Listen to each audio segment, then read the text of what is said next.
সুখী হ'ম বুলি ভাবিছোঁ চাৰ্জাদা অকণমান যদি আপুনি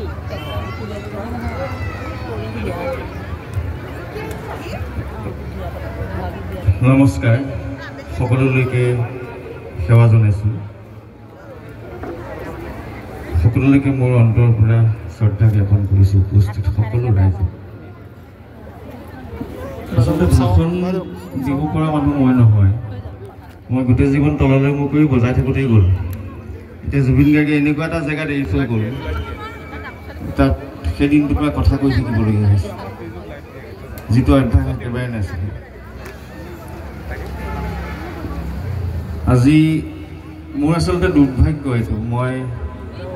জুবিন গাৰ্গৰ প্ৰতিমূৰ্তি উন্মোচন কৰিবলৈ আহিবলগীয়া হৈছে চাকি জ্বলাবলগীয়া হৈছে তেওঁৰ প্ৰতিমূৰ্তিৰ তলত আচলতে অন্তৰাত্মা একদম কান্দি উঠিছে কান্দি দেখুৱাব পৰা নাই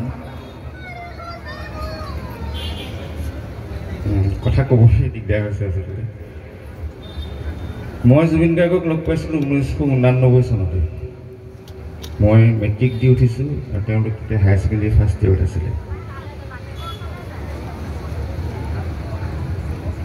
এজন ভগৱান সদৃশ মানুহ আছিলে আচলতে ভগৱানৰ নিচিনা আছিলে মৰম বৰ অদ্ভুত মৰমীয়া মৰমৰ একো ভাগ বাতৰা নাছিলে চবকে সমান মৰম কৰিছিল কোনো ধনী দুখীয়া আমি ভাগ কৰা মানুহৰ কৰ্মক লৈ যি মানুহক ভাগ কৰোঁ সেইবিলাক নাচাইছিলে আৰু খুব জ্ঞানী আছিলে চবতকৈ ডাঙৰ কথা সেইটো মই সেই 89 চনতে যেন গুগল পাই গৈছিলোঁ হাততে যি কথাই নক'লোঁ পৃথিৱীৰ বিভিন্ন দেশৰ কথা সংগীতৰ কথা সাহিত্যৰ কথা চিনেমাৰ কথা সব কথাই টপৰাই উত্তৰ দিছিলে খুব কিতাপ পঢ়িছিলে কিতাপ পঢ়াটো তেওঁৰ এটা বৰ ডাঙৰ গুণ আছিলে আৰু মোৰ চবতকৈ তেওঁৰ প্ৰতি আকৃষ্ট হোৱাৰ ডাঙৰ গুণটো আছিল তেওঁ কিতাপ পঢ়া গুণটো আমি ৰাতি ভাত পানী খাই শুই থাকোঁ তেওঁ কিন্তু ৰাতি আধা ৰাতিলৈকে কিতাপ এখন পঢ়ি থাকে আৰু পঢ়ি নিজৰ মাজত থৈ নিদিয়ে পিছদিনাখন গোটেই বিষয়বস্তুটো কয় কি পঢ়িলে কালি কাৰ ওপৰত পঢ়িলে সব ধৰণৰ কিতাপ পঢ়ে বেংগলী মিডিয়ামত পঢ়ে ইংলিছ পঢ়ে হিন্দী পঢ়ে অসমীয়াটো পঢ়ে মই একদম গাঁৱৰ ল'ৰা মোৰ ঘৰ যোৰহাটৰ বালিগাঁৱত বহুত কথা জনা নাছিলোঁ গোটেই পৃথিৱীৰ সংগীতটো কেনেকুৱা আচলতে সংগীত কি তেওঁ আচলতে বুজাই দিবলৈ সামৰ্থ্য হৈছিল মই বজাই থকা যিটো মোৰ বিষয় পাৰ্কাছন ইনষ্ট্ৰুমেণ্ট বুলি কয় তেওঁ বুজাই দিছিলে যে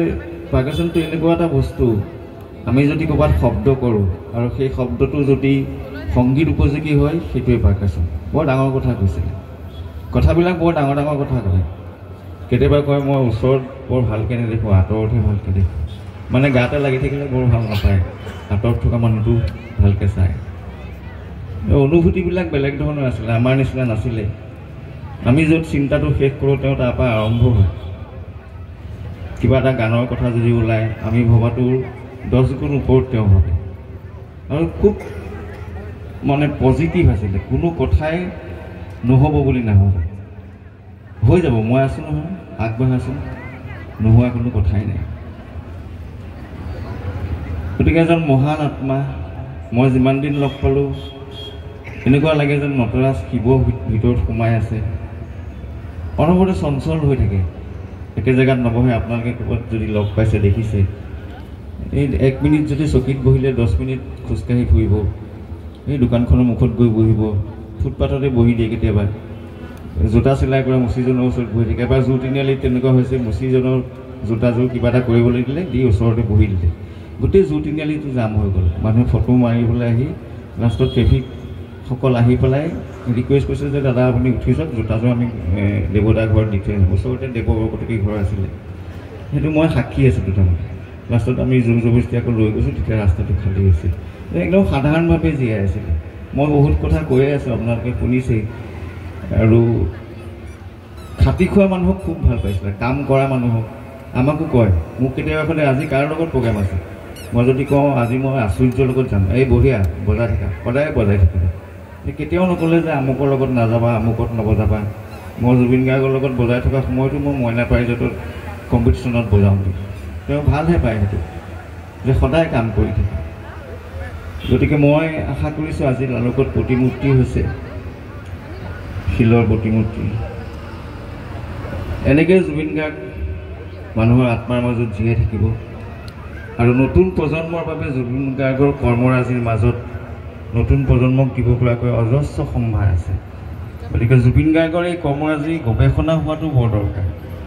আপোনালোকে লালুকবাসীয়ে সকলোৱে এনেকুৱা এটা প্ৰচেষ্টা কৰক যে জুবিন গাৰ্গৰ মাতটোতনো কি আছিলে কি বিজ্ঞান আছিলে তেওঁৰ সংগীতত কি বিজ্ঞান আছিলে তেওঁৰ মানৱ দৰদী আদৰ্শত যে ইমান মানুহে কান্দি উঠিছে এটা 3 বছৰীয়া ল'ৰাৰ পৰা 90 বছৰীয়া বৃদ্ধলৈকে সকলোৱে কান্দি উঠিছে গতিকে জুবিন গাৰ্গৰ এই গোটেই কথাখিনি গৱেষণা হোৱাৰ বৰ প্ৰয়োজন সঁচাকৈ ভগৱান আছিল নেকি ভগৱানটো নহয় মানুহে আছিলে আমাৰ নিচিনা গতিকে এই কথাটোৰ ওপৰত আপোনালোকে গুৰুত্ব দিব লালুকবাসীলৈ মোৰ অনুৰোধ আৰু জুবিন গাৰ্গ মানুহৰ মাজত প্ৰজন্মই যুগে যুগে জীয়াই থাকিব ধন্যবাদ সকলোকে পুনৰ সেৱা জনাইছোঁ ধন্যবাদ ৰাজাদা